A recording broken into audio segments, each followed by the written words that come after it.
Bonjour, c'est Cryptoly, j'espère que vous allez bien en ce lundi 27 novembre 2023.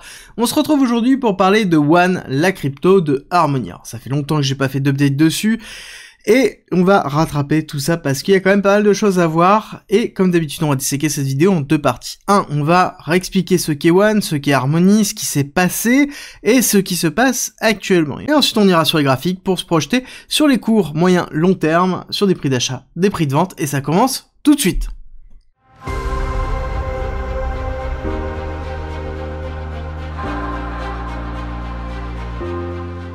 Pour rappel, vous avez toujours la possibilité d'avoir accès gratuitement au parcours pédagogique, qui est une formation de 60 heures d'une valeur de 400 € qui vous permet d'apprendre la blockchain, la crypto, l'investissement, l'analyse technique, le trading, tout pour devenir rentable, à travers 130 vidéos, 400 pages de guide, des quiz pour savoir où vous en êtes dans votre progression, et le tout gratuitement. Pour avoir accès à cette formation à vie, il suffit d'utiliser la plateforme d'un de nos partenaires, tout est expliqué en commentaire et en description. Harmony est né de la vague d'Ethereum Killer, qui avait pour vocation de remplacer justement Ethereum, dans lequel Ethereum était saturé. Avec l'éclatement de la finance décentralisée, on avait vraiment besoin d'infrastructures pour pouvoir construire des applications décentralisées, une infrastructure qui était EVM compatible, donc c'est-à-dire qu'on pouvait porter les applications d'Ethereum sur d'autres blockchains, et Harmony c'était une des réponses à ça, dans lequel on avait une finalité qui était très faible, 2 secondes, dans lequel on avait des transactions, des frais de transaction qui étaient vraiment très faibles,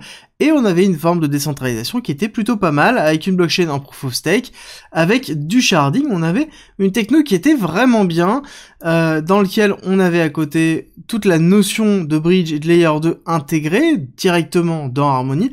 Harmony avait pour vocation de proposer un écosystème complet, c'est-à-dire qu'il s'occupait de la conception des bridges, à travers le Rainbow Bridge, et dans lequel il y avait toute la possibilité d'avoir des surcouches à Harmony pour pouvoir scaler quasiment infiniment. Et ça, c'était vraiment intéressant avec leur notion d'application cross-chain, où on pouvait déplacer directement des applications d'une blockchain à une autre sans se poser de questions. Et ça a été, pour rappel, lancé par Binance à travers le Binance Launchpad Harmony, pour ceux qui étaient là à cette époque-là. Maintenant, ce n'est plus trop le cas, dans le sens où on a une market cap diluée qui est 191 millions, donc qui est très faible, et dans lequel on a 13 milliards, un peu plus de 13 milliards de One qui sont générés sur une total supply de 14 milliards. Alors, pourquoi je vous dis ça? Pour plusieurs raisons. Déjà, on va remonter, c'est que le site ne ressemble plus du tout à ça, mais ressemble à ça. Et ça, c'est, pour ceux qui ne connaissent pas, c'est quoi? C'est un gros Notion qui est mis à disposition, et donc ça a souffert grandement. Alors, c'est pas le bear market qui les a fait souffrir, malheureusement, c'est principalement, on va se rediriger ici vers le hack du bridge de Harmony. Attention, ce n'est pas Harmony qui s'est fait hack, c'est son bridge, mais c'est quand même 100 millions de dollars qui ont disparu d'un claquement de doigts. Et ça a fait très mal à l'écosystème, et dans lequel les solutions étaient très compliquées. Ils ont proposé le fait de générer des nouveaux tokens One, donc de minter des tokens One pour rembourser ceux qui se sont fait hacker. C'est passé très très mal, et du coup, on a eu vraiment une perte de confiance colossale au niveau du protocole, et à un point où il n'y a plus aucune TVL, donc il n'y a plus aucune Total Value Lock qui est bloquée dans le protocole.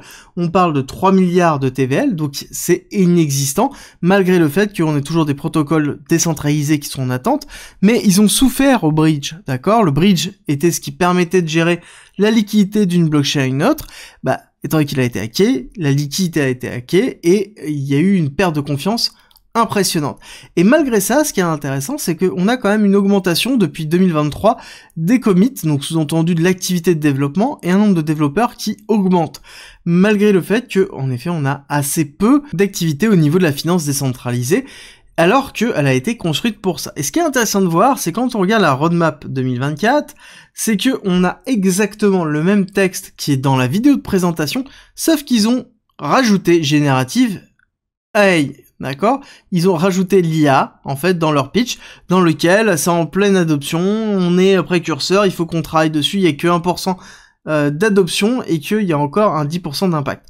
Donc, moi, ce qui me dérange grandement, c'est qu'on a quand même un protocole qui... Alors, le protocole ne s'est pas fait hacker, mais c'est le bridge qui s'est fait hacker, donc qui a perdu toute sa liquidité, dans lequel on n'a plus de finance décentralisée, qui est le cœur de lancement. On a des développements, mais qui n'attirent pas tant de TVL ni d'intérêt autour de ça, et dans lequel on a une communication sur la roadmap qui est quand même, on va pas se le cacher, un peu poussive, dans lequel on a un site qui est un Notion, avec derrière, bah vous inquiétez pas, on fait la même chose mais avec de l'IA et de la blockchain, et que globalement on est le futur.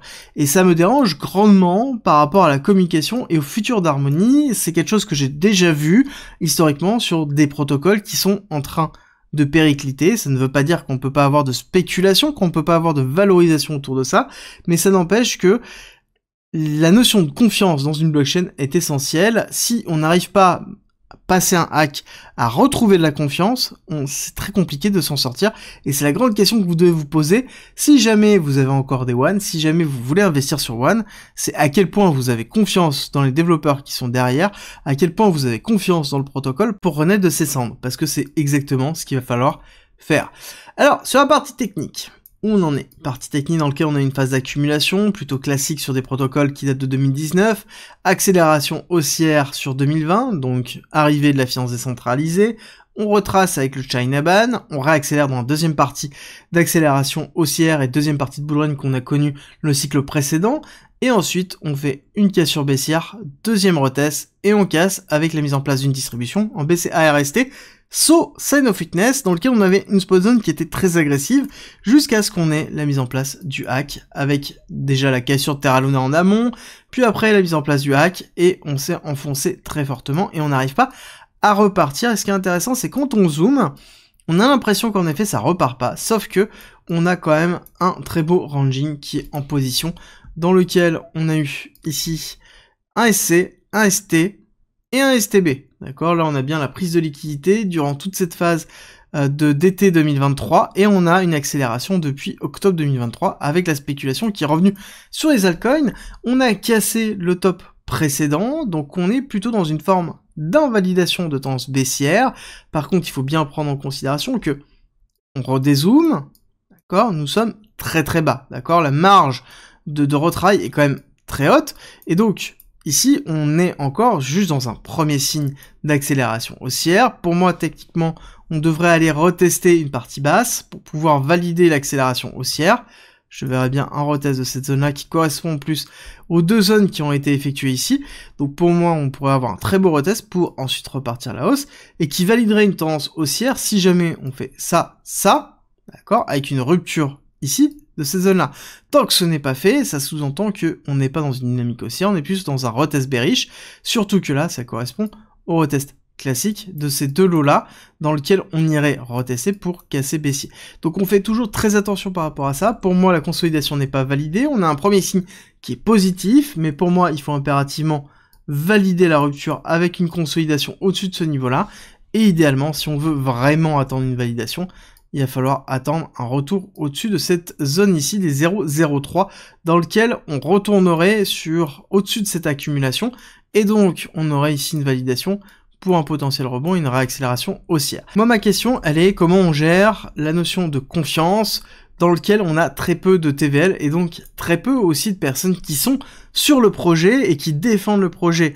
Quand on a un projet comme ça, on doit créer une forme de spéculation, et c'est les utilisateurs de ce projet-là qui créent la spéculation. À quel point ils sont capables de le faire, on va le voir de toute façon dans tous les cas dans les commentaires de cette vidéo. On va voir si, en l'occurrence, on a vraiment des aficionados de One qui vont défendre leur projet, mais en l'occurrence, pour moi, la target que je viserais sur cette rupture d'accumulation serait ici les 0,1, les 0,12 maximum, dans lequel je prendrais énormément de profit. Pourquoi?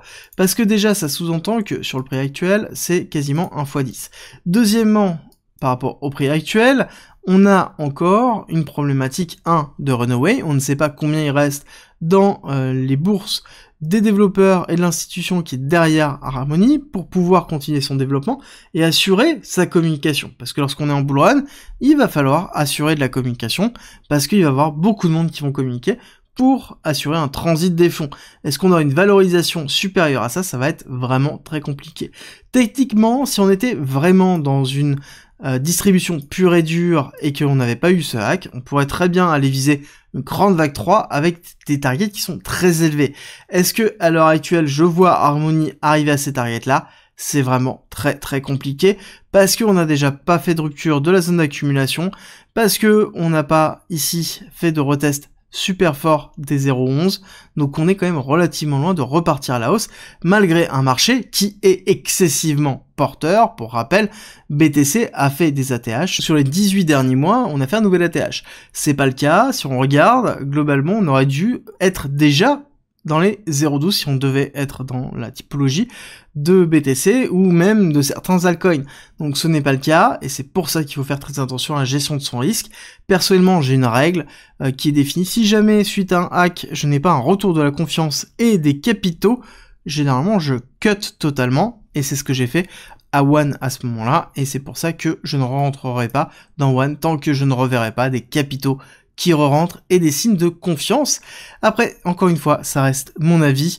Faites votre propre recherche, définissez quelles sont vos politiques de risque, c'est le plus important. Et nous, on se retrouve demain, 7h, pour la quotidienne.